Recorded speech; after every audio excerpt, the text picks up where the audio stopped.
장례식장이 술렁였습니다.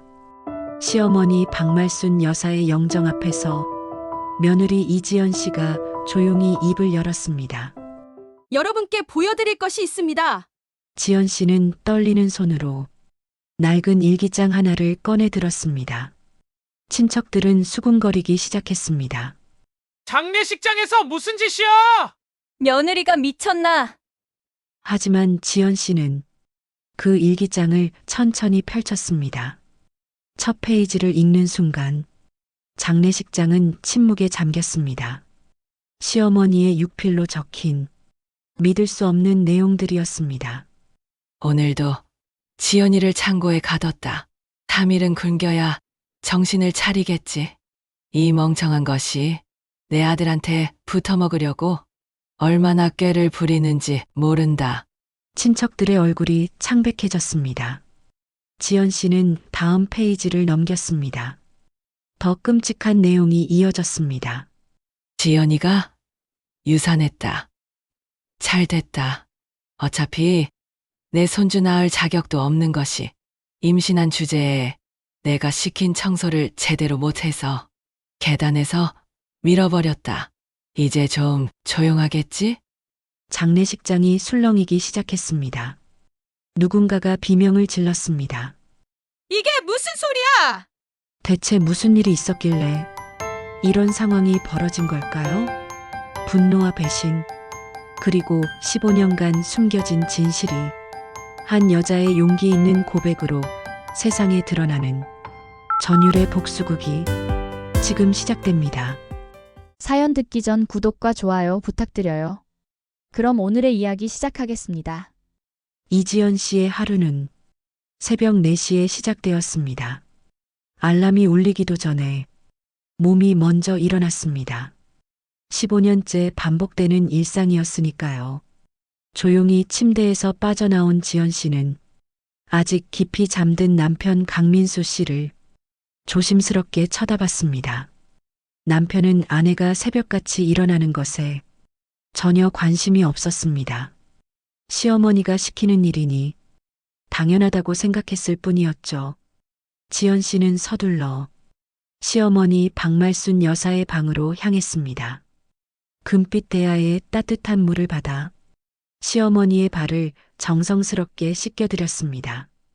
박말순 여사는 며느리가 무릎 꿇고 자신의 발을 씻기는 모습을 흡족한 표정으로 내려다봤습니다.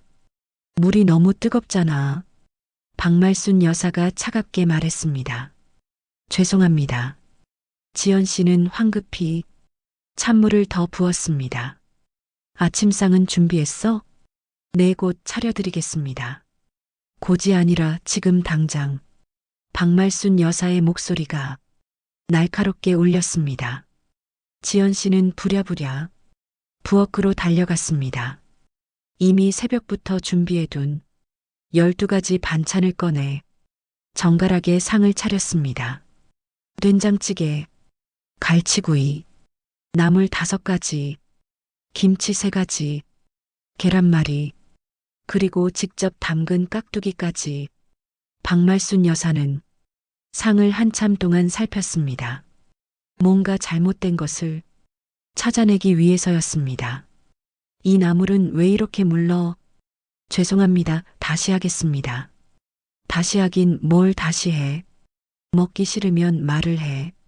박말순 여사가 나물 그릇을 확 밀어버렸습니다.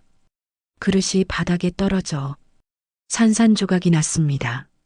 나물이 사방에 흩어졌습니다. 뭐해, 얼른 안 치워? 지연 씨는 재빨리 무릎을 꿇고 바닥을 닦기 시작했습니다. 손에 도자기 파편이 박혔지만 아프다는 소리조차 낼 수 없었습니다.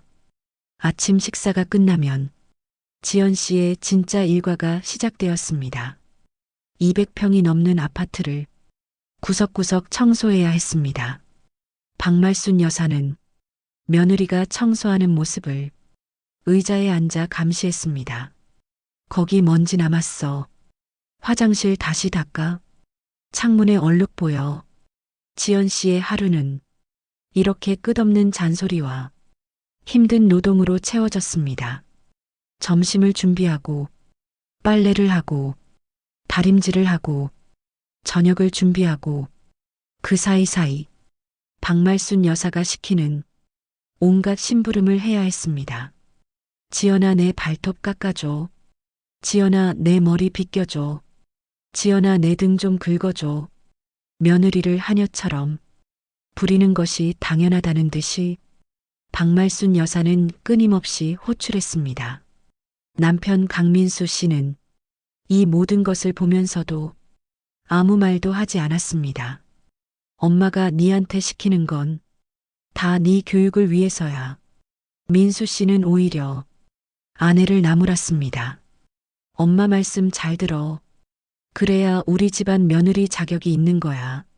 지연 씨는 남편에게 기댈 수조차 없었습니다. 밤이 되면 온몸이 쑤시고 아팠지만 잠들 수도 없었습니다. 박말순 여사가 밤 11시에 또 호출했기 때문입니다. 지연아 내 야식 준비해줘. 지연아 발 마사지 해줘. 지연아 내일 아침 뭐 해줄 건데?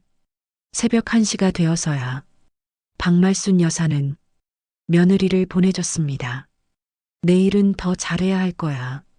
지연 씨가 방으로 돌아왔을 때는 새벽 2시가 다 되었습니다.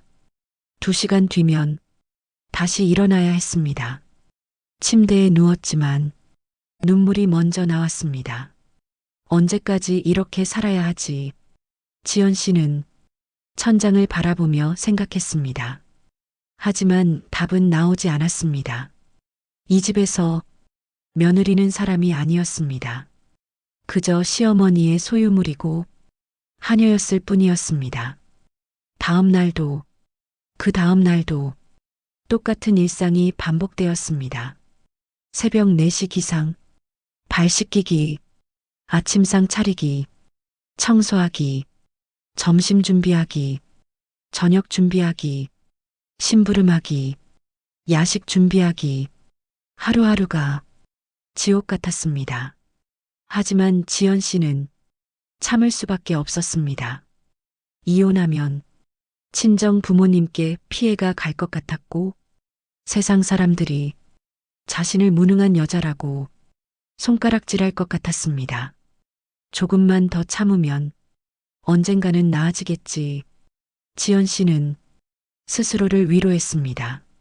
하지만 상황은 나아지기는커녕 점점 더 악화되었습니다. 박말순 여사의 요구는 날이 갈수록 더 심해졌고 더 잔인해졌습니다. 어느 날 지연 씨가 청소를 하다가 박말순 여사의 방에서 낡은 수첩 하나를 발견했습니다. 무심코 펼쳐본 순간 지연 씨는 온몸이 얼어붙었습니다. 거기에는 며느리를 괴롭히는 방법들이 빼곡하게 적혀 있었습니다. 오늘은 밥을 못 먹게 하기, 내일은 창고에 가두기, 모레는 친구들 앞에서 망신 주기. 박말순 여사는 며느리를 괴롭히는 것을 계획적으로 즐기고 있었던 것입니다. 지연 씨의 손이 떨렸습니다. 하지만 그 수첩을 다시 제자리에 놓을 수밖에 없었습니다. 들키면 더 큰 일이 날 것 같았기 때문입니다.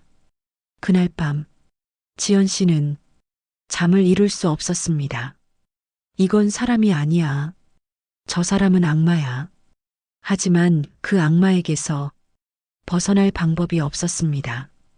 지연 씨는 그저 하루하루를 버티며 살아갈 뿐이었습니다. 15년이라는 긴 세월 동안 지연 씨는 자신을 잃어가고 있었습니다. 거울을 보면 자신이 누구인지도 알 수 없었습니다. 창백한 얼굴, 생기 없는 눈동자, 앙상한 몸, 30대 중반의 여자가 50대처럼 늙어 보였습니다. 하지만 아무도 지연 씨의 고통을 알아주지 않았습니다. 겉으로 보기에 지연 씨는 부유한 집안의 며느리였고 남편은 잘 나가는 회사원이었으며 시어머니는 사회에서 존경받는 인물이었습니다. 누가 알았겠습니까? 그 화려한 외관 뒤에 이런 끔찍한 진실이 숨어 있다는 것을 지연 씨의 일상은 그렇게 계속되었습니다. 끝이 보이지 않는 어둠 속에서 그녀는 천천히 죽어가고 있었습니다. 그러던 어느 날 지연 씨에게 작은 희망이 찾아왔습니다. 임신이었습니다.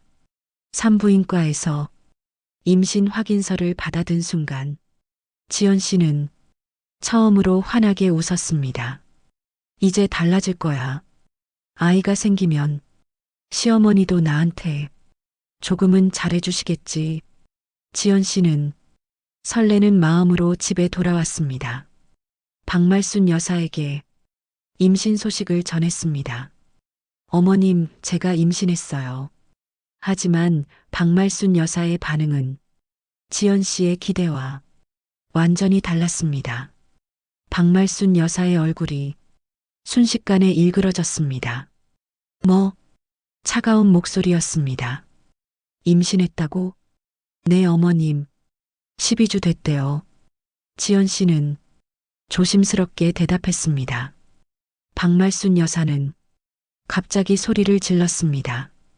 네가 감히 허락도 없이 임신을 해? 지연 씨는 깜짝 놀라 뒤로 물러났습니다. 어머님, 네가 무슨 자격으로 우리 집안 아이를 가져? 네 같은 것이? 박말순 여사의 눈에는 분노와 혐오가 가득했습니다. 네가 아이를 낳으면 내가 네를 얼마나 더 참아줘야 하는데? 지연 씨는 믿을 수 없었습니다. 아이를 가졌다는데 왜 이러시는 거지? 어머님, 제가 잘못했나요? 잘못? 네 존재 자체가 잘못이야. 박말순 여사는 차갑게 말했습니다. 당장 병원 가서 지워버려. 네. 지연 씨의 얼굴이 창백해졌습니다. 못 들었어? 지우라고. 어머님, 이건 제 아이예요. 어머님 손주예요. 손주? 네 같은 것이 낳은 애를 내가 손주로 인정할 것 같아? 박말순 여사의 말은 점점 더 잔인해졌습니다. 지연 씨는 무릎을 꿇고 애원했습니다. 어머님, 제발이요. 이 아이만은 살려주세요. 눈물이 주르륵 흘러내렸습니다. 제가 뭐든지 할게요. 더 잘할게요. 제발 이 아이만은요. 하지만 박말순 여사는 며느리의 애원을 차갑게 외면했습니다. 네가 뭘 잘해? 밥도 제대로 못하고 청소도 제대로 못하는 것이? 어머님, 당장 내일 병원 예약해. 안 그러면 네 친정 부모한테 네가 얼마나 못된 며느리인지 다 말할 거야. 지연 씨는 절망에 빠졌습니다. 친정 부모님은 심장이 약하셨습니다. 이 일을 아시면 큰일 날 것이 분명했습니다. 어머님, 그것만은. 그럼 내 말 들어. 박말순 여사는 단호하게 말했습니다. 그날 밤 지연 씨는 배를 안고 밤새 울었습니다. 하지만 다음 날 아침 더 끔찍한 일이 벌어졌습니다. 박말순 여사가 새벽부터 지연 씨를 깨웠습니다. 일어나. 오늘 대청소할 거야. 어머님, 제가 임신 중이라. 임신했으면 더 열심히 해야지. 게으름 피우려고 박말순 여사는 며느리를 무자비하게 일시켰습니다. 높은 곳 청소, 무거운 짐 나르기, 화장실 바닥 문지르기, 임신부가 절대 해서는 안 되는 일들이었습니다. 지연 씨는 배를 움켜쥐고 조심조심 일했습니다. 하지만 박말순 여사는 더 가혹하게 몰아붙였습니다. 빨리 안 해? 오늘 안에 다 끝내야 해. 어머님, 조금만 천천히. 천천히? 네가 감히 나한테 대들어? 박말순 여사가 버럭 소리쳤습니다. 지연 씨는 참을 수밖에 없었습니다. 무거운 이불을 계단 위로 나르고 높은 선반을 닦아내고 욕조를 힘들게 문질렀습니다. 배가 아프기 시작했습니다. 하지만 멈출 수 없었습니다. 박말순 여사가 계속 감시하고 있었으니까요. 점심때가 되었을 때 지연 씨는 현기증을 느꼈습니다. 어머님, 제가 좀 쉬어도. 쉬긴 무슨 점심 준비나 해. 지연 씨는 비틀거리며 부엌으로 갔습니다. 칼을 들었을 때 손에 힘이 없었습니다.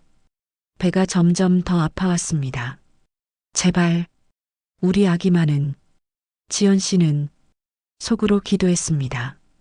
하지만 그때 박말순 여사가 부엌으로 들어왔습니다. 아직도 안 했어? 짜증 섞인 목소리였습니다. 네 정말 쓸모없는 것이네.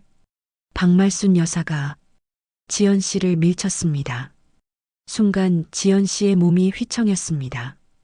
발이 헛디뎠습니다. 계단이었습니다. 아! 지연 씨의 비명이 울려 퍼졌습니다. 몸이 계단 아래로 굴러떨어졌습니다. 쿵, 쿵, 쿵. 계단을 구르는 소리가 집안에 울렸습니다. 지연 씨는 계단 아래 바닥에 쓰러져 있었습니다. 배를 움켜쥔 채 신음했습니다. 하복부에서 뜨거운 것이 흘러나왔습니다. 피었습니다. 박말순 여사는 계단 위에서 그 광경을 내려다보고 있었습니다. 그녀의 얼굴에는 놀람도 걱정도 없었습니다. 오히려 만족스러운 미소가 스쳐 지나갔습니다. 애고 조심성이 없어서 박말순 여사는 천천히 계단을 내려왔습니다. 괜찮아? 입으로는 걱정하는 척했지만 목소리에는 감정이 없었습니다. 어머님, 지연 씨는 떨리는 목소리로 말했습니다. 아기가. 아이고, 그것 참 안 됐네. 박말순 여사는 차갑게 말했습니다. 그래도 잘 됐어. 어차피 지우려고 했잖아. 지연 씨는 믿을 수 없다는 표정으로 시어머니를 쳐다봤습니다. 설마, 일부러? 하지만 박말순 여사는 아무렇지 않게 핸드폰을 꺼냈습니다. 119에 전화할게. 구급차가 왔을 때 박말순 여사는 완벽한 연기를 펼쳤습니다. 우리 며느리가 청소하다가 실수로 넘어졌어요. 눈물까지 흘리며 걱정하는 척했습니다. 얘가 워낙 조심성이 없어서 구급대원들은 박말순 여사를 위로했습니다. 어머님, 너무 걱정 마세요. 병원으로 가는 구급차 안에서 지연 씨는 의식을 잃었습니다. 눈을 떴을 때는 병원 침대 위였습니다. 의사가 안타까운 표정으로 말했습니다. 유산되었습니다. 지연 씨의 세상이 무너졌습니다. 아이가 사라졌습니다. 박말순 여사는 병실에서 완벽한 시어머니를 연기했습니다. 에고, 우리 며느리 얼마나 속상하겠어. 의사와 간호사들 앞에서는 지연 씨의 손을 잡고 위로했습니다. 하지만 다른 사람들이 나가고 나자 박말순 여사의 얼굴이 차갑게 변했습니다. 다행이다. 낮은 목소리로 속삭였습니다. 네 같은 것이 우리 집안 아이를 낳았으면 큰일 날 뻔했어. 지연 씨는 입술을 깨물었습니다. 피가 날 정도로 세게 깨물었습니다. 하지만 소리조차 낼 수 없었습니다. 이 사람은 사람이 아니야. 지연 씨는 그때 깨달았습니다. 박말순 여사는 자신을 절대 며느리로 인정하지 않을 것이라는 걸, 아니 사람으로도 취급하지 않을 것이라는 걸, 그리고 이 지옥에서 벗어날 방법은 없다는 것을. 유산 후 지연 씨의 삶은 더욱 비참해졌습니다. 박말순 여사의 학대는 날이 갈수록 심해졌습니다.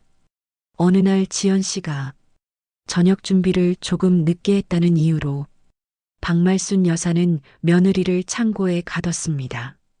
거기서 반성이나 해. 창고 문이 쾅 닫혔습니다. 어둠 속에서 지연 씨는 바닥에 주저앉았습니다. 추웠습니다. 11월의 차가운 바람이 창고 틈새로 스며들었습니다. 1시간이 지나고 2시간이 지났습니다. 아무도 지연 씨를 찾지 않았습니다. 남편 민수 씨는 회식이라며 늦게 들어왔고 박말순 여사는 며느리 따위는 신경도 쓰지 않았습니다. 지연 씨는 떨리는 손으로 창고 문을 두드렸습니다. 저기요. 나가고 싶어요. 작은 목소리였습니다. 대답이 없었습니다. 제발이요. 더 세게 두드렸습니다. 하지만 아무도 오지 않았습니다. 밤이 깊어갔습니다. 지연 씨는 추위에 떨며 구석에 웅크렸습니다. 왜 나는 이렇게 살아야 하지? 눈물이 주르륵 흘러내렸습니다. 내가 뭘 잘못했지? 왜 나한테만 이런 일이 생기는 거지? 다음 날 아침 박말순 여사가 창고 문을 열었습니다. 나와. 차가운 명령이었습니다. 지연 씨는 비틀거리며 밖으로 나왔습니다. 온몸이 얼어붙어 제대로 걸을 수조차 없었습니다. 씻지도 말고 아침부터 청소해. 박말순 여사는 며느리의 상태 따위는 관심도 없었습니다. 그날부터 지연 씨는 작은 실수만 해도 창고에 갇혔습니다. 밥을 태웠을 때, 접시를 깼을 때, 청소가 마음에 안 들 때, 이유는 얼마든지 있었습니다. 어느 날 지연 씨가 청소를 하다가 실수로 박말순 여사의 비싼 꽃병을 깨뜨렸습니다. 이 멍청한 거사. 박말순 여사가 달려와 지연 씨의 뺨을 후려쳤습니다. 따기 소리가 집안에 울렸습니다. 네가 얼마짜리인지 알아? 1,000만 원짜리야, 1,000만 원. 죄송합니다. 지연 씨는 황급히 사과했습니다. 죄송하긴 네 월급으로 갚아. 박말순 여사는 차갑게 말했습니다. 사실 지연 씨는 월급을 받지 못했습니다. 결혼하고 나서 단 한 번도 자신의 돈을 가져본 적이 없었습니다. 박말순 여사가 모든 것을 관리했고 지연 씨는 동전 하나 쓸 수 없었습니다. 네가 먹고 자는 게 다 우리 돈이야. 그것도 모르고 감히 물건을 깨? 박말순 여사는 며느리를 인간 이하로 취급했습니다. 그날 밤 지연 씨는 거울 앞에 섰습니다. 거울 속의 자신은 이미 사람 같지 않았습니다. 뺨에는 손자국이 선명했고 눈에는 생기가 없었으며 얼굴은 앙상하게 마른 상태였습니다. 나는 이제 사람도 아니구나. 지연 씨는 스스로에게 말했습니다. 며칠 후 더 끔찍한 일이 벌어졌습니다. 박말순 여사가 친척들을 집으로 초대했습니다. 오늘 손님들 오니까 니는 부엌에만 있어. 얼굴 내밀지도 마. 지연 씨는 부엌에서 음식을 준비했습니다. 손님들이 도착했습니다. 거실에서 웃음소리가 들렸습니다. 박말순 여사가 큰 소리로 말했습니다. 우리 며느리가 너무 부끄럼을 많이 타서 인사도 못 시키겠어요. 친척들이 웃었습니다. 요즘 젊은 애들이 그렇죠 뭐. 박말순 여사는 완벽한 시어머니를 연기했습니다. 그래도 착하고 순해서 우리 아들한테는 잘 맞아요. 지연 씨는 부엌 문틈으로 그 광경을 지켜봤습니다. 저 사람들은 몰라. 저 웃는 얼굴 뒤에 어떤 괴물이 숨어 있는지. 식사 시간이 되었습니다. 지연 씨가 음식을 내왔습니다. 어머, 음식이 정말 맛있어 보이네요. 친척 중 한 명이 말했습니다. 박말순 여사가 웃으며 대답했습니다. 우리 며느리 손맛이 좋아요. 칭찬하는 것처럼 보였지만 지연 씨는 알았습니다. 그것이 얼마나 독이 든 칭찬인지. 식사가 끝나고 친척들이 떠난 후 박말순 여사의 얼굴이 차갑게 변했습니다. 네 오늘 국이 너무 짰어. 죄송합니다. 죄송하긴 손님들 앞에서 나 얼마나 창피했는지 알아? 사실 아무도 국이 짜다고 말하지 않았습니다. 모두들 맛있다고 칭찬했습니다. 하지만 박말순 여사에게 그런 것은 중요하지 않았습니다. 며느리를 괴롭힐 이유만 있으면 됐습니다. 오늘 저녁 굶어. 네. 지연 씨는 고개를 숙였습니다. 이미 익숙한 일이었습니다. 실수를 하면 밥을 못 먹었고, 마음에 안 들면 창고에 갇혔으며, 말대꾸라도 하면 폭언이 쏟아졌습니다. 이것이 지연 씨의 일상이었습니다. 그리고 아무도 이 사실을 몰랐습니다. 남편 민수 씨는 아내의 고통을 외면했고, 친척들은 박말순 여사의 완벽한 연기에 속았으며, 친구들은 점점 멀어져 갔습니다. 지연 씨는 완전히 고립되었습니다. 어느 날 밤 지연 씨는 화장실에 앉아 생각했습니다. 이렇게 사느니 차라리 무서운 생각이 머릿속을 스쳤습니다. 하지만 곧 고개를 저었습니다. 안 돼. 엄마 아빠가 얼마나 슬퍼하실까. 지연 씨는 그 생각을 떨쳐냈습니다. 하지만 희망도 없었습니다. 어떻게 해야 하지? 이 지옥에서 벗어날 방법은 없을까? 답은 나오지 않았습니다. 박말순 여사는 점점 더 대담해졌습니다. 이제는 지연 씨를 때리는 것도 주저하지 않았습니다. 이거사 똑바로 해. 손바닥이 지연 씨의 등을 후려쳤습니다. 아, 지연 씨가 신음했습니다. 아프면 제대로 하든가. 박말순 여사는 전혀 죄책감이 없었습니다. 오히려 며느리를 때리는 것이 당연한 권리라고 생각하는 듯 했습니다. 어느 날 지연 씨의 몸에 멍이 생겼습니다. 팔과 다리 그리고 등에 시퍼런 멍이 가득했습니다. 남편 민수 씨가 그것을 봤습니다. 이게 뭐야? 민수 씨가 물었습니다. 지연 씨는 잠시 망설였습니다. 진실을 말해야 할까요? 하지만 입을 열기도 전에 박말순 여사가 방에 들어왔습니다. 아이고, 우리 며느리가 청소하다가 또 넘어졌나 봐. 박말순 여사가 걱정하는 척 말했습니다. 어머, 조심해야지. 민수 씨는 그 말을 그대로 믿었습니다. 여보, 조심 좀 해. 응. 지연 씨는 고개를 끄덕일 수밖에 없었습니다. 말해봤자 소용없다는 걸 이미 알고 있었으니까요. 그날 밤 지연 씨는 또다시 창고에 갇혔습니다. 이유는 간단했습니다. 남편 앞에서 자신을 불쌍하게 보이게 했다는 것. 네가 남편한테 고자질이라도 하려고 했지? 박말순 여사가 차갑게 말했습니다. 아니에요. 절대 그런 거 아니에요. 거짓말하지 마. 네 눈빛 봤어. 창고 문이 쾅 닫혔습니다. 어둠 속에서 지연 씨는 무너졌습니다. 언제까지 이렇게 살아야 하지? 눈물이 멈추지 않았습니다. 그리고 바로 그 순간 지연 씨는 결심했습니다. 참는 것만으로는 안 되겠어. 언젠가는 반드시. 작은 불씨가 지연 씨의 마음속에서 타오르기 시작했습니다. 창고에서 나온 다음 날, 지연 씨는 평소와 다름없이 일을 했습니다. 하지만 무언가 달라져 있었습니다. 지연 씨의 눈빛이었습니다. 더 이상 죽은 사람의 눈이 아니었습니다. 그 안에는 작지만 단단한 무언가가 자리 잡고 있었습니다. 박말순 여사는 그것을 눈치채지 못했습니다. 여전히 며느리를 함부로 대했습니다. 지연아, 내 발톱 깎아줘. 네, 어머님. 지연 씨는 조용히 대답했습니다. 발톱을 깎아드리면서 지연 씨는 시어머니를 관찰했습니다. 이 사람의 약점은 뭘까? 어떻게 하면 이 사람으로부터 벗어날 수 있을까?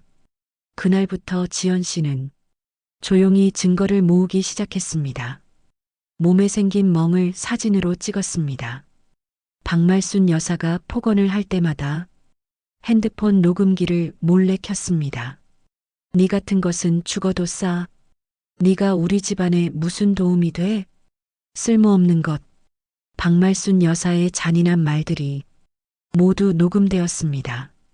지연 씨는 그것들을 조심스럽게 보관했습니다. 며칠 후 박말순 여사가 외출한 사이 지연 씨는 시어머니의 방을 살펴봤습니다. 그리고 찾았습니다. 그 낡은 수첩을 떨리는 손으로 펼쳐본 순간 지연 씨의 온몸에 소름이 돋았습니다. 2023년 3월 15일 오늘 지연이를 계단에서 밀었다. 임신 12주였는데 이제 유산될 것이다. 잘됐다. 내 손주 자격이 없는 것이 애를 가지다니. 지연 씨의 손이 떨렸습니다. 역시 일부러였어. 다음 페이지를 넘겼습니다. 2023년 7월 3일. 오늘은 지연이를 창고에 가뒀다. 이틀은 굶겨야 정신을 차릴 것이다. 며느리 길들이기는 이렇게 하는 것이다. 2024년 2월 10일. 지연이 뺨을 후려쳤다. 시원하다 저런 것이 우리 집 며느리라니. 죽을 때까지 괴롭혀줘야겠다. 페이지마다 지연 씨를 괴롭힌 기록들이 빼곡했습니다. 그리고 가장 마지막 페이지에는 소름 끼치는 문장이 적혀 있었습니다. 지연이는 절대 이 집에서 나갈 수 없다. 죽을 때까지 나의 하녀로 살 것이다. 이것이 저 천한 것의 운명이다. 지연 씨는 그 수첩을 핸드폰으로 한 장 한 장 사진을 찍었습니다. 모든 페이지를 빠짐없이 증거로 남겼습니다. 그리고 조심스럽게 수첩을 제자리에 돌려놓았습니다. 박말순 여사가 눈치채서는 안 됐습니다. 지연 씨는 평소처럼 행동했습니다. 고분고분하게 시키는 일을 하고 맞아도 참고 욕을 들어도 견뎠습니다. 하지만 이제는 이유가 있었습니다. 조금만 더 기다려. 증거를 더 모아야 해. 그리고 완벽한 타이밍에 지연 씨의 마음속에는 이미 계획이 세워지고 있었습니다. 어느 날 지연 씨는 법률 상담센터에 전화를 걸었습니다. 박말순 여사 몰래 화장실에 숨어서였습니다. 여보세요. 안녕하세요. 상담 좀 받고 싶은데요. 낮은 목소리로 지연 씨가 말했습니다. 네, 말씀하세요. 시어머니한테 학대를 받고 있는데요. 증거가 있으면 법적으로 대응할 수 있나요? 상담사는 자세히 설명해 줬습니다. 네, 가능합니다. 폭행 증거 폭언 녹음, 그리고 증인이 있으면 더 좋고요. 증인이? 지연 씨는 잠시 생각했습니다. 증인이 없었습니다. 모든 일이 집 안에서만 벌어졌으니까요. 증인이 없어도 물리적 증거와 의료 기록, 그리고 지속적인 학대 기록이 있으면 충분히 법적 대응이 가능합니다. 감사합니다. 지연 씨는 전화를 끊었습니다. 희망이 보이기 시작했습니다. 그날부터 지연 씨는 더 철저하게 준비했습니다. 병원에 가서 몸의 상처를 기록으로 남겼습니다. 이 멍은 어떻게 생겼어요? 의사가 물었습니다. 넘어져서요. 지연 씨는 거짓말을 했습니다. 아직 때가 아니었습니다. 하지만 의료 기록은 남았습니다. 그것이 중요했습니다. 박말순 여사는 며느리의 변화를 전혀 눈치채지 못했습니다. 여전히 함부로 대했고, 여전히 폭언을 쏟아냈으며, 여전히 폭력을 휘둘렀습니다.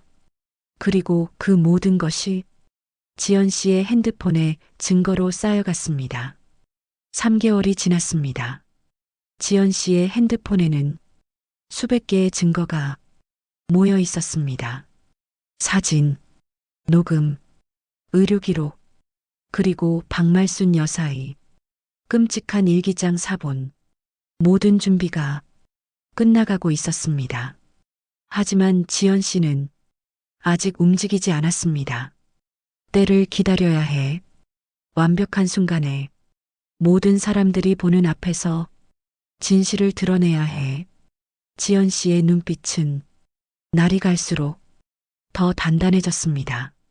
더 이상 희생자의 눈이 아니었습니다. 복수를 준비하는 사람의 눈이었습니다. 어느 날 저녁, 박말순 여사가 발표했습니다. 다음 달에 큰아버지 칠순 잔치가 있어. 지연 씨는 조용히 듣고 있었습니다. 친척들이 다 모일 거야. 니는 그날 부엌에서만 일해. 내 어머님. 지연 씨는 고개를 숙였습니다. 하지만 그 눈에는 이상한 빛이 감돌고 있었습니다. 그날이구나. 바로 그날 모든 친척이 모인 자리에서 진실을 보여줘야겠어. 지연 씨의 계획이 구체화되기 시작했습니다. 며칠 후 지연 씨는 몰래 변호사를 만났습니다. 박말순 여사가 친구들과 외출한 사이였습니다. 이 증거면 충분합니다. 변호사가 지연 씨의 핸드폰을 보며 고개를 끄덕였습니다. 특히 이 일기장은 결정적이에요. 가해 의도가 명확하게 드러나 있습니다. 법적으로 대응하시겠어요? 변호사가 물었습니다. 지연 씨는 잠시 생각했습니다. 아직은 아니에요. 그럼요. 다음 달에 큰 행사가 있어요. 그때 모든 걸 세상에 알릴 겁니다. 하지만 그건 위험할 수도. 괜찮아요. 지연 씨의 목소리는 단호했습니다. 15년 동안 참았어요. 이제는 제대로 끝내고 싶어요. 변호사는 지연 씨의 눈을 보고 고개를 끄덕였습니다. 알겠습니다.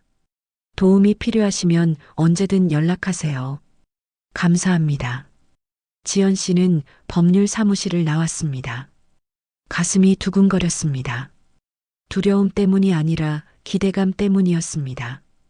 조금만 더 참으면 모든 게 끝나. 그날 밤 집으로 돌아온 지연 씨는 평소처럼 박말순 여사의 저녁 시중을 들었습니다. 지연아, 발 마사지 해줘. 네, 어머님. 지연 씨의 손이 시어머니의 발을 주물렀습니다. 하지만 그 손에는 이미 떨림이 없었습니다. 더 이상 두렵지 않았습니다. 왜냐하면 이제 알았으니까요. 진실은 언젠가 드러나고 정의는 반드시 이긴다는 것을. 지연 씨는 조용히 미소 지었습니다. 박말순 여사는 그 미소의 의미를 전혀 알지 못했습니다. 그저 며느리가 순종적으로 웃는다고 생각했을 뿐이었죠. 하지만 그것은 승리를 확신한 사람의 미소였습니다. 큰아버지의 칠순 잔치날이 드디어 다가왔습니다. 강가의 한 고급 한정식 집이 통째로 예약되었습니다. 강씨 집안의 모든 친척들이 모였습니다. 대략 10명이 넘는 사람들이었습니다. 박말순 여사는 그날 아침부터 들뜬 모습이었습니다. 오늘은 우리 집안의 큰 행사야. 니는 실수하지 마. 네, 어머님. 지연 씨는 조용히 대답했습니다. 그날 지연 씨는 평소와 달리 조금 더 단정하게 옷을 차려입었습니다. 검은색 원피스에 머리를 단정히 묶었습니다. 박말순 여사는 며느리를 훑어봤습니다. 니 왜 그렇게 입었어? 오늘 큰 행사라고 하셔서요. 누가 니 보고 손님처럼 입으라고 했어? 부엌 일이나 해야 하는 것이. 죄송합니다. 지연 씨는 고개를 숙였습니다. 하지만 옷을 갈아입지는 않았습니다. 잔치가 시작되었습니다. 큰 홀에는 10개가 넘는 테이블이 놓여 있었고 각 테이블마다 친척들이 앉아 있었습니다. 박말순 여사는 주요 테이블에 앉아 웃으며 대화를 나눴습니다. 말순이 며느리는 안 보이네? 친척 중 한 명이 물었습니다. 아, 우리 며느리는 부엌에서 일 도와주고 있어요. 워낙 부지런해서. 박말순 여사가 자랑스럽게 말했습니다. 에고 효부네. 15년 동안 한 번도 말썽 부린 적이 없어요. 박말순 여사는 완벽한 시어머니를 연기했습니다. 부엌에서 지연 씨는 조용히 준비하고 있었습니다. 아니, 준비는 이미 다 끝나 있었습니다. 지연 씨는 핸드폰을 꺼내 저장된 파일들을 확인했습니다. 사진들, 녹음 파일들, 그리고 가장 중요한 박말순 여사의 일기장 사진들 모두 준비되어 있었습니다. 식사가 한창 진행되던 중 지연 씨가 홀로 들어왔습니다. 어머님, 작지만 또렷한 목소리였습니다. 박말순 여사가 짜증 섞인 얼굴로 돌아봤습니다. 왜 네가 여기 나와? 어머님께 드릴 말씀이 있어서요. 지연 씨의 목소리는 평소와 달랐습니다. 떨림이 없었습니다. 주변 친척들이 며느리를 쳐다봤습니다. 지금은 식사 중이야. 들어가. 박말순 여사가 날카롭게 말했습니다. 중요한 말씀이에요. 지연 씨는 물러서지 않았습니다. 홀이 조용해지기 시작했습니다. 친척들의 시선이 모두 며느리에게 집중되었습니다. 네 지금. 박말순 여사가 일어서려는 순간 지연 씨가 핸드폰을 꺼냈습니다. 여러분께 보여드릴 것이 있습니다. 이지연. 박말순 여사가 소리쳤습니다. 하지만 지연 씨는 이미 핸드폰을 홀의 스크린에 연결하기 시작했습니다. 식당 측에 미리 부탁해둔 것이었습니다. 네가 지금 뭐 하는 거야? 박말순 여사가 달려왔습니다. 하지만 늦었습니다. 홀의 대형 스크린에 이미 첫 번째 사진이 떠올랐습니다. 지연 씨의 팔에 시퍼렇게 멍이 든 사진이었습니다. 홀이 술렁이기 시작했습니다. 저게 뭐야? 며느리 팔에 멍이 왜 저렇게? 다음 사진이 넘어갔습니다. 등에 손자국이 선명한 사진, 다리에 멍이 가득한 사진, 얼굴이 부어오른 사진, 사진이 계속해서 넘어갔습니다. 이건 큰아버지가 놀라서 말했습니다. 말순아, 이게 도대체 무슨? 박말순 여사는 창백한 얼굴로 서 있었습니다. 저 조건, 이건 제가 15년 동안 어머님께 당한 학대의 증거입니다. 지연 씨의 목소리가 홀에 울려 퍼졌습니다. 홀이 완전히 조용해졌습니다. 모두가 숨을 죽이고 스크린을 바라봤습니다. 다음 화면은 녹음 파일의 재생이었습니다. 네 같은 것은 죽어도 싸. 박말순 여사의 목소리가 스피커를 통해 울려 퍼졌습니다. 네가 우리 집안에 무슨 도움이 돼? 쓸모없는 것. 죽을 때까지 내 하녀로 살아야 해. 잔인한 말들이 계속해서 흘러나왔습니다. 친척들의 얼굴이 점점 더 굳어갔습니다. 이럴 수가. 말순이가 저런 사람이었어? 박말순 여사는 손을 들어 스크린을 가리려 했지만 이미 늦었습니다. 모든 진실이 드러나고 있었습니다. 거짓말이야. 저건 조작된 거야.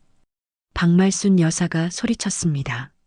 하지만 그때 가장 결정적인 증거가 스크린에 떴습니다. 박말순 여사의 일기장, 그 끔찍한 글귀들이 하나하나 화면에 나타났습니다. 2023년 3월 15일, 오늘 지연이를 계단에서 밀었다. 홀에서 비명이 터졌습니다. 오마이갓, 사람을 밀었다고? 지연 씨는 차분하게 설명했습니다. 제가 임신했을 때 어머님은 저를 계단에서 밀었습니다. 그래서 제 아이는 이 세상에 태어나지 못했습니다. 지연 씨의 목소리가 떨렸습니다. 하지만 멈추지 않았습니다. 15년 동안 저는 사람이 아니었습니다. 새벽 4시에 일어나 밤 12시까지 어머님의 하녀로 살았습니다. 밥을 못 먹는 날이 수없이 많았고 창고에 갇히는 것은 일상이었습니다. 맞고 욕먹고 인간 이하의 취급을 받았습니다. 지연 씨의 고백이 계속되었습니다. 친척들은 충격에 빠져 아무 말도 하지 못했습니다. 박말순 여사는 주저앉았습니다. 아니야. 그건. 하지만 변명은 소용없었습니다. 모든 증거가 너무나 명확했으니까요. 저는 오늘 여러분 모두에게 진실을 보여드리고 싶었습니다. 이 사람이 겉으로는 얼마나 훌륭한 척하는지, 하지만 집안에서는 얼마나 잔인한 괴물인지 지연 씨의 말이 홀에 울려 퍼졌습니다. 남편 민수 씨가 창백한 얼굴로 지연 씨에게 다가왔습니다. 여보, 이게 니도 알았잖아. 지연 씨가 남편을 쳐다봤습니다. 니도 다 보고도 모른 척 했잖아. 민수 씨는 고개를 떨구었습니다.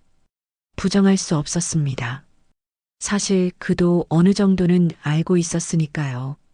큰아버지가 일어섰습니다. 말순아. 무거운 목소리였습니다. 이게 사실이야? 박말순 여사는 대답하지 못했습니다. 잠시의 침묵 후 박말순 여사가 갑자기 벌떡 일어났습니다. 그녀의 얼굴은 분노로 일그러져 있었습니다. 그래, 다 내가 했어. 박말순 여사가 소리쳤습니다. 하지만 그게 뭐가 잘못됐어? 홀이 다시 한번 술렁였습니다. 네 같은 것이 우리 집안 며느리 자격이 있다고 생각해? 박말순 여사의 목소리는 광기가 서려 있었습니다. 집안도 변변치 않은 것이 우리 아들한테 붙어먹으려고 얼마나 애를 썼는지 내가 다 알아. 어머님, 닥쳐. 박말순 여사가 지연 씨를 향해 손가락질을 했습니다. 니는 원래 우리 집 하녀 신세야. 그게 네 분수에 맞는 거라고. 친척들이 황당한 표정으로 박말순 여사를 쳐다봤습니다. 말순아, 정신 차려. 큰아버지가 말했습니다. 자네가 지금 무슨 소리를 하는 거야? 무슨 소리긴요? 사실을 말하는 거죠. 박말순 여사는 이미 이성을 잃은 상태였습니다. 저런 것을 며느리로 들였으니 제대로 교육을 시켜야죠. 때리는 게 뭐가 잘못됐어요? 옛날 시어머니들은 다 그렇게 했어요. 며느리 길들이기라고. 홀이 충격에 빠졌습니다. 박말순 여사는 멈추지 않았습니다. 오히려 더 격해졌습니다. 내가 15년 동안 저런 것 먹여주고 재워줬어요. 그 정도 일 시키는 게 뭐가 문제예요? 오히려 저 여자가 감사해야죠. 지연 씨는 조용히 시어머니를 바라봤습니다. 이미 예상했던 반응이었습니다. 박말순 여사 같은 사람은 자신의 잘못을 절대 인정하지 않는다는 것을. 그리고 니에? 박말순 여사가 지연 씨를 노려봤습니다. 니 같은 것이 낳은 애가 우리 손주 자격이 있어? 유산된 게 오히려 잘 됐어. 차라리 네가 평생 애를 못 낳는 게 우리 집안을 위해서. 닥쳐요. 큰아버지가 처음으로 소리를 질렀습니다. 자네 지금 미쳤어? 사람을 밀어서 유산시켰다는 게 자랑이야? 박말순 여사는 비웃었습니다. 자랑이죠. 저런 것이 우리 집안대를 이으면 안 되잖아요. 친척들이 자리에서 일어나기 시작했습니다. 역겹다는 표정이었습니다. 말순이, 나는 자네가 이런 사람인 줄 몰랐네. 우리 집안의 수치야. 박말순 여사의 얼굴이 붉게 달아올랐습니다. 수치는 무슨, 나는 우리 집안을 지킨 거예요. 저런 천한 것으로부터. 그때 남편 민수 씨가 어머니 앞에 섰습니다. 엄마. 떨리는 목소리였습니다. 어떻게 그럴 수가 있어요? 우리 아이를. 네 아이. 박말순 여사가 아들을 노려봤습니다. 네가 뭘 알아? 엄마가 다 니를 위해서 그런 거야. 나를 위해서요? 민수 씨의 목소리가 커졌습니다. 아내를 괴롭히고 우리 아이를 죽인 게 나를 위해서였어요? 그래. 박말순 여사는 서슴없이 대답했습니다. 니는 몰라 엄마가 얼마나 니를 위해서. 됐어요. 민수 씨가 어머니를 가로막았습니다. 이제 됐어요, 엄마. 난 엄마가 이런 사람인 줄 몰랐어요. 민수 씨는 지연 씨에게로 걸어갔습니다. 여보, 미안해. 정말 미안해. 지연 씨는 남편을 보며 쓴웃음을 지었습니다. 이제 와서 미안하다고요? 15년 동안 당신은 뭐 했어요? 민수 씨는 고개를 숙일 수밖에 없었습니다. 박말순 여사는 이 광경을 보며 더욱 격분했습니다. 강민수, 네가 지금 엄마 버리고 저 여자 편 드는 거야? 엄마, 닥쳐. 박말순 여사는 주변을 둘러봤습니다. 모두가 자신을 경멸하는 눈으로 바라보고 있었습니다. 다들 뭐야? 나만 나쁜 사람이야? 옛날 시어머니들은 다 이랬어. 하지만 아무도 동조하지 않았습니다. 말순아, 큰아버지가 차갑게 말했습니다. 오늘 이후로 자네는 우리 집안 모임에 나오지 마. 뭐라고요? 박말순 여사가 믿을 수 없다는 표정을 지었습니다. 우리 집안은 자네 같은 사람을 용납할 수 없어. 사람을 학대하고 손주를 죽인 사람을. 나는 박말순 여사의 목소리가 떨렸습니다. 하지만 동정하는 사람은 아무도 없었습니다. 모두가 등을 돌렸습니다. 박말순 여사는 그제서야 깨달았습니다. 자신이 완전히 고립되었다는 것을. 하지만 인정할 수 없었습니다. 좋아. 박말순 여사가 소리쳤습니다. 니들이 날 버리면 난 경찰에 고소할 거야. 지연 씨를 가리키며 말했습니다. 저 여자가 나를 모함했다고, 증거 조작했다고, 내 명예를 훼손했다고. 하지만 그때 홀 입구에서 목소리가 들렸습니다. 그러실 필요 없습니다. 모두가 입구를 돌아봤습니다. 정장을 입은 두 사람이 서 있었습니다. 경찰입니다. 그들은 배지를 보여줬습니다. 박말순 씨 동행하셔야겠습니다. 경찰서에 도착한 시어머니 박말순 여사는 가족이라는 이유로 간단한 조사를 마치고 끝났습니다. 그리고 3개월 후 박말순 여사가 갑작스럽게 세상을 떠났습니다. 심장마비였습니다. 큰아버지 칠순 잔치에서 모든 진실이 드러난 후 박말순 여사는 극심한 스트레스에 시달렸고 결국 쓰러지고 말았습니다. 장례식장은 서울 강남이 한 대형 병원 장례식장이었습니다. 3일장으로 치러질 예정이었습니다. 장례식장 입구에는 고 박말순 여사 빈소라는 현수막이 걸려 있었습니다. 조문객들이 하나둘씩 모여들었습니다. 대부분 박말순 여사와 친분이 있던 사람들이었습니다. 교회 신도들, 자선단체 회원들, 그리고 친척들. 에고 좋은 분이 가셨네. 그렇게 자선사업 많이 하시더니 천국 가셨을 거예요. 조문객들은 박말순 여사를 칭송했습니다. 하지만 아무도 몰랐습니다. 그 뒤에 숨겨진 진짜 얼굴을. 장례식장 안으로 들어가면 중앙에 커다란 영정사진이 놓여 있었습니다. 박말순 여사는 사진 속에서 자애로운 미소를 짓고 있었습니다. 마치 성인 같은 온화한 표정이었습니다. 그 미소 뒤에 어떤 악마가 숨어 있었는지 장례식장은 쓸쓸했습니다. 칠순 잔치 때와는 완전히 달랐습니다. 그때는 50명이 넘는 친척들이 모였지만 이번에는 겨우 10명 남짓한 사람들만 왔습니다. 모두가 알았습니다. 그 미소가 얼마나 가짜였는지.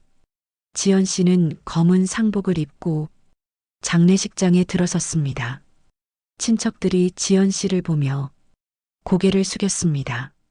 미안함과 부끄러움이 섞인 표정이었습니다. 지연 씨, 큰아버지가 조심스럽게 다가왔습니다. 와줘서 고맙네. 지연 씨는 대답 대신 영정사진을 바라봤습니다. 남편 민수 씨는 상주석에 앉아 고개를 떨군 채 아무 말도 하지 못했습니다. 어머니가 어떤 사람이었는지 이제 모두가 알고 있었으니까요. 조문객은 거의 오지 않았습니다.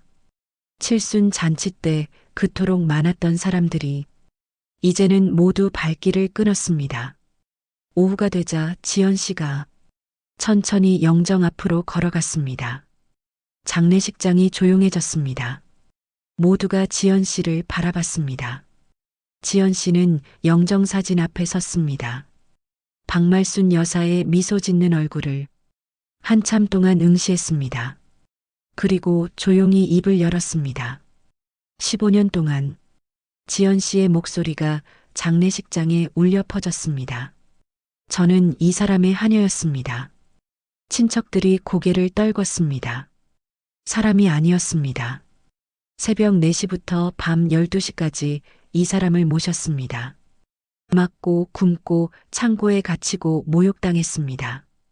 지연 씨의 목소리는 떨리지 않았습니다. 제 아이를. 목소리가 잠시 멈췄습니다. 이 사람이 죽였습니다. 계단에서 밀어서. 장례식장이 숨소리조차 들리지 않을 만큼 조용해졌습니다. 그리고 이 사람은 지연 씨가 영정사진을 가리켰습니다. 죽는 순간까지 자신이 잘못했다고 생각하지 않았습니다. 지연 씨는 천천히 손을 뻗었습니다. 영정사진의 테두리를 잡았습니다. 지연 씨, 큰아버지가 놀라서 소리쳤습니다. 하지만 이제 지연 씨는 영정사진을 들어 올렸습니다. 심판을 받으셔야 합니다. 이지연, 민수 씨가 벌떡 일어났습니다. 네가 지금 뭐 하는 거야? 하지만 지연 씨는 멈추지 않았습니다. 이 사람은 지연 씨의 목소리가 차갑게 울렸습니다. 어머니가 아니었습니다. 시어머니도 아니었습니다. 그저 지연 씨는 영정사진을 높이 들어 올렸습니다. 악마였습니다. 그리고 쾅! 영정사진이 바닥에 내동댕이 쳐졌습니다. 유리가 산산조각 나며 사방으로 흩어졌습니다. 으악! 누군가가 비명을 질렀습니다. 영정사진은 바닥에 나뒹굴었습니다. 깨진 유리 조각들이 박말순 여사의 얼굴을 찢어 놓았습니다. 장례식장이 순식간에 아수라장이 되었습니다. 이지연, 니 미쳤어? 민수 씨가 소리쳤습니다. 아무리 그래도 죽은 사람 영정을. 지연 씨는 남편을 똑바로 쳐다봤습니다. 죽었다고 용서받는 건 아니에요. 차갑고 단호한 목소리였습니다. 이 사람은 괴물이었어요. 15년 동안 저를 괴롭힌 악마였어요. 지연 씨는 바닥에 나뒹구는 영정사진을 내려다봤습니다. 그리고 제 아이를 죽인 살인자였어요. 그런 사람의 명복을. 지연 씨는 차갑게 웃었습니다. 제가 왜 빌어야 하죠? 친척들은 아무 말도 하지 못했습니다. 사실 지연 씨의 말이 맞았으니까요. 박말순 여사는 정말로 괴물이었습니다. 모두가 칠순 잔치에서 증거들을 봤으니까요. 큰아버지가 한숨을 쉬었습니다. 지연 씨의 마음을 이해하네. 그리고 다른 친척들을 돌아보며 말했습니다. 우리 모두 잘못했어. 말순이가 저렇게 끔찍한 짓을 하는데도 우리는 몰랐거나 모르는 척했지. 친척들이 고개를 숙였습니다. 지연 씨는 깨진 영정사진에서 시선을 거두고 천천히 장례식장을 걸어 나갔습니다. 뒤돌아보지 않았습니다. 장례식장 밖으로 나오자 햇살이 지연 씨를 비췄습니다. 따뜻했습니다. 처음으로 진짜 자유를 느꼈습니다. 그 순간 누군가 뒤에서 지연 씨를 불렀습니다. 지연 씨, 큰아버지였습니다. 잠깐만요. 큰아버지는 숨을 헐떡이며 지연 씨 앞에 섰습니다. 저기, 큰아버지는 깊이 고개를 숙였습니다. 미안합니다. 우리가 몰랐다는 게 변명이 되진 않지만 정말 미안합니다. 지연 씨는 조용히 큰아버지를 바라봤습니다. 큰아버지는 잘못하신 거 없어요. 하지만 지연 씨의 목소리가 단호해졌습니다. 저 사람은 용서받을 수 없어요. 죽어서도요. 큰아버지는 고개를 끄덕였습니다. 알겠네. 그리고 이건. 큰아버지는 봉투 하나를 꺼냈습니다. 집안 어른들이 모은 위로금일세. 받아주게. 지연 씨는 잠시 망설이다가 고개를 저었습니다. 괜찮습니다. 전 이미 제가 원하는 걸 얻었어요. 자유요. 큰아버지의 눈에 눈물이 고였습니다. 강한 사람이야. 앞으로 행복하게 살게. 꼭. 지연 씨는 처음으로 환하게 웃었습니다. 그럴게요. 그날 밤 지연 씨는 창문을 열고 밤하늘을 올려다봤습니다. 별이 빛나고 있었습니다. 엄마. 지연 씨는 하늘을 향해 속삭였습니다. 제가 해냈어요. 이제 자유예요. 바람이 부드럽게 불어왔습니다. 마치 누군가가 지연 씨를 안아주는 것 같았습니다. 지연 씨는 평생 처음으로 진짜 평화를 느꼈습니다. 박말순 여사는 죽었습니다. 하지만 지연 씨는 다시 태어났습니다. 악마의 그림자에서 벗어나 드디어 자신의 인생을 살 수 있게 된 것입니다. 오늘 이야기 어떠셨나요?